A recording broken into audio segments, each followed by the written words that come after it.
Hey, shalom pimps and pimpettes. It's your boy Khoi. It's my day off again today, so did absolutely nothing productive with my life whatsoever. But hey, at least I enjoyed it. So I went swimming this morning. Man, it hits differently when she's not there with you. Why am I talking about this? I thought you moved on, Khoi. No, I haven't. I will never move on. This is the thing. This is the thing, guys. The more girls I date, the harder it is for me to move on. I can never move on. Like I said, the more girls I date, the harder it is to commit to a girl for long-term relationships because, you know, man, it's just me. It's just me. There's something horribly wrong with me. The more girls I date, the more baggages I have, the more attachments I have. So I can never move on. So the best thing for me is not to date around. Believe it or not, I can't date around. Enough getting to know people. Enough dating around and getting to know people. That's just me, man. There's something horribly wrong with me. But anyways, it hits differently when she's not here. As you know, like I used to go swimming with this girl, but not anymore. So now I'm going swimming by myself. And I was just doing laps after laps of breaststrokes. That's the best stroke. That's my best. I'm horrible at freestyling. I learned something today. If I keep my head level with the water level, then I can breathe more efficiently. You know, like if your head is way down under the water, when you come to take a breath, you have to go all the way up. So if you keep your head level with the surface, then you can just do that. Or when you're doing the breaststroke, right? I normally take a breath every third stroke. So 1, 2, 3. You know, that's my technique. It might be wrong. I probably need to learn more on YouTube or whatever, but that's how I do it.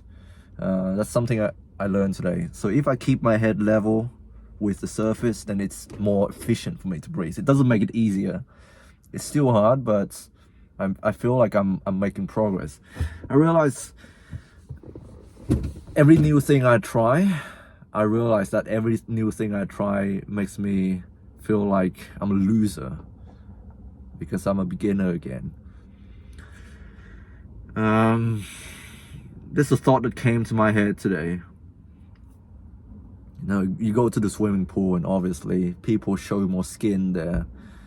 And as a man myself, I like to observe my fellow human beings, and I realize there's, you know, people are very diverse, as in their body size and body shape. Everyone's so freaking different. We got different limb length. We've got different builds. Some people carry a bit more fat on the torso.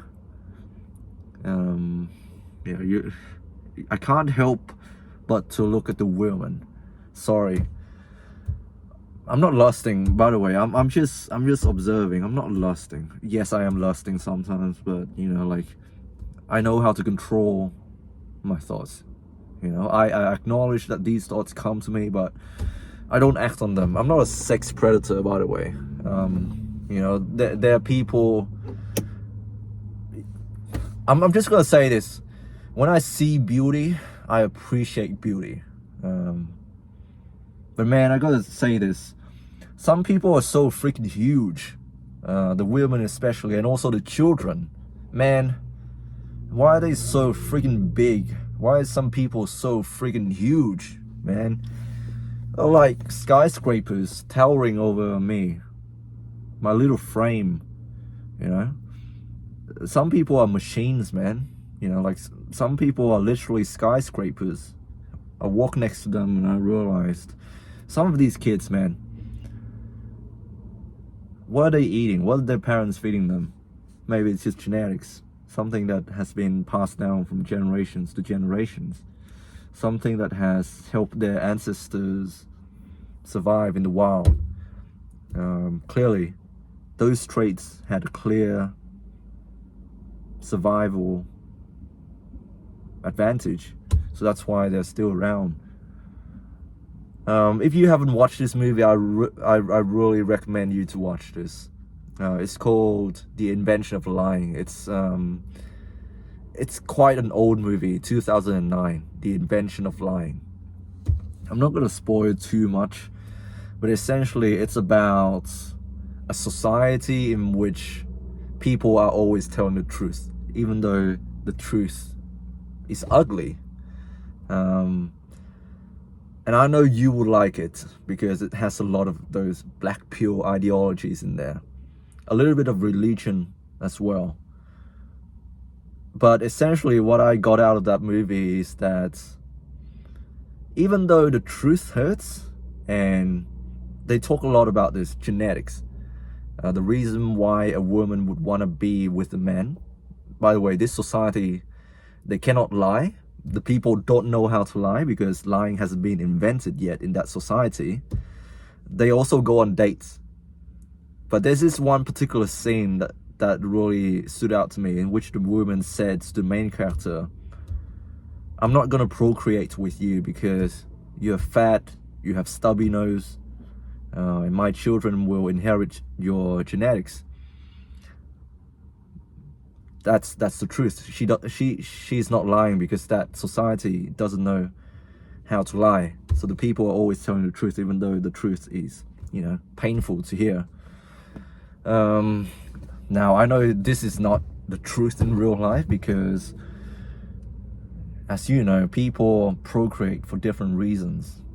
Why the heck are there still short ass ugly men like me walking around? Surely it's not genetics. I'm a short, small ass dude. I have a small frame. I have long arms. I don't know what I'm good for, other than to swing from branches to branches back in the days, Maybe my ancestors did just that. They swung from branches to branches. I'm not built for the bench press. That's one thing that I'm still trying to get over, that I'm just not built for it. I need more muscle in this area and I need to work on them, but it is such an uphill battle for me to gain all of this muscle naturally, by the way. I'm just not built for it. And at some point, you just got to be real with yourself. Hey, this is my limitation. This is my weakness. Of course, I can work to improve that. But someone out there, I know that there's a kid out there who has never touched a weight in his life, who can walk into the gym right now and bench press 180 kilogram. First day at the gym. That's something they're built for, Why am I talking about this? Yeah. Because in the end, you will realize in the movie, the main character got with the girl not because of his genetics. And some of you might be saying, oh, cope. But I like to think that this is true. Because I look around me in my life and I do see, couples, happy family, in which, I'm going to be honest here, brutally honest here, in which the man and the woman are not exactly attractive looking. To me, personally, I don't find them attractive. But maybe somehow they found each other attractive in other ways. And what we perceive to be deficits in terms of their appearance, they make up in other departments. And that's why I think love is complicated and commitment is the other thing. Sometimes you're not physically attracted to a person, but there's this commitment because you realize it's for the greater good, whatever that might be. Sorry for rambling. Yeah, just what I'm thinking while I go to the swimming pool. I see big ass people. Some of these girls, man, they're massive, 3 times the size of me. Big ass girls, big thighs. man, I would love to be with those girls. You know, I would love to be held in a chokehold by, you know, one of these girls, but you get the idea. Anyways, hope you guys are doing well. Stay strong. God bless. Hope you have an amazing day, and I'll speak to you soon.